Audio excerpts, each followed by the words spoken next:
Hello everybody, Exalted Hierarch here, and I am finally bringing out the Jet Mastery series. This is episode 1, and it won't cover anything that's too terribly useful in the air yet, but we will talk about a few of the vehicles that are relevant in GTA aerial PvP combat today, and a few of the basics of flight. So without further ado, let's get started. It'll make your life a lot easier if you go to the internet and you purchase a hangar at the military base. I recommend you get the cheapest one, as there is no difference between the hangar's interiors, only the exterior and the actual location of the hangar changes.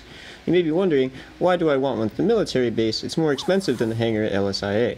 Well, the reason you're going to buy this $2 million hangar at the base is because it gives you much easier access to the laser. If you don't already own a laser and you want to get started in the piloting community, this is the easiest way to do it. Buying a hangar allows you access to the base, and from there you simply climb on board a jet and shoot the guy standing next to it and get in and take it, and it's yours.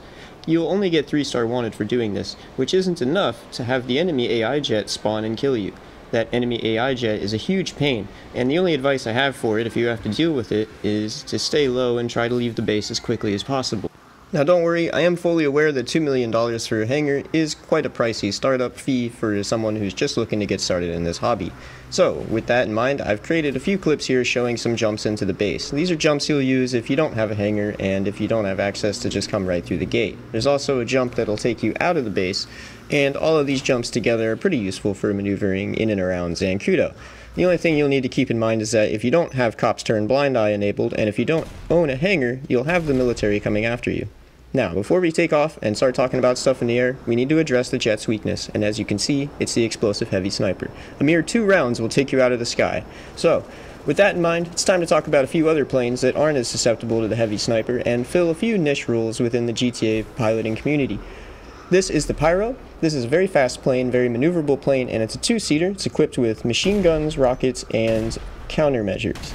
It's also slightly more resistant to the explosive heavy sniper, as you can see, taking a 3rd shot to destroy it. Now keep in mind that its smaller profile and increased maneuverability will also make it harder to hit. So the Pyro is a good choice if you're up against enemy aircraft and you have to worry about being sniped. The Starling. This is the Starling. This is, in theory, the best dogfighter in all of Grand Theft Auto because of its ability to change its acceleration so quickly it can make really tight turns that other planes cannot make. It's equipped with bombs, machine guns, missiles, and countermeasures, and behaves as a glider. It is the hardest plane in the game to use, and I won't talk about it much in this series.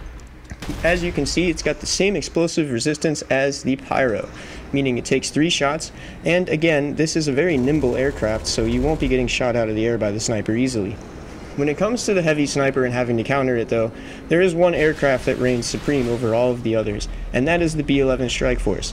I don't personally like the B11 very much, as it slows down when you get close to the ground, but it is the jack of all trades. It's equipped with a explosive MG, homing missiles, barrage missiles, bombs, and countermeasures. It is very, very well armed. But being that it's a jack of all trades, it's also sort of a master of none. Decent for dogfighting, not exactly great for strafing. However, where the B11 truly shines is in the explosive round test. As you can see, I've already sank a whole mag into this thing, and it takes a 5th shot still to destroy it.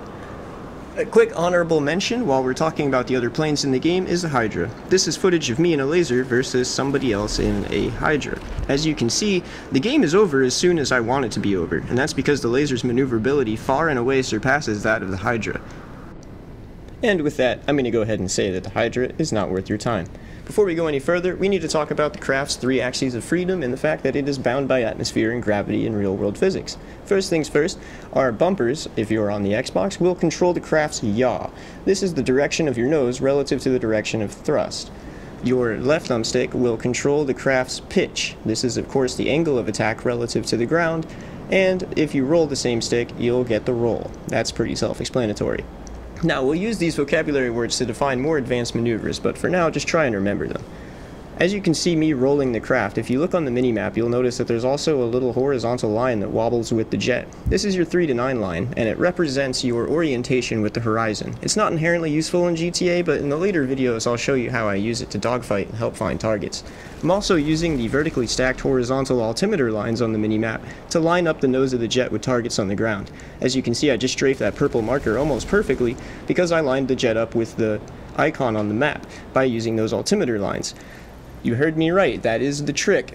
Us pilots don't actually see what we're shooting at on the ground. 9 times out of 10, we're just lining up the icon of our jet on the minimap with the icon of you on the minimap. we can't see you because we're flying too fast. You are too far away, and you don't render in that amount of time. So what we do is we use the map, just like you see here. And as you get better and better at using the map, you'll end up with more coordinated strikes. So here, I'm attacking from relatively straight down, but I'm still pretty vulnerable to sniper fire.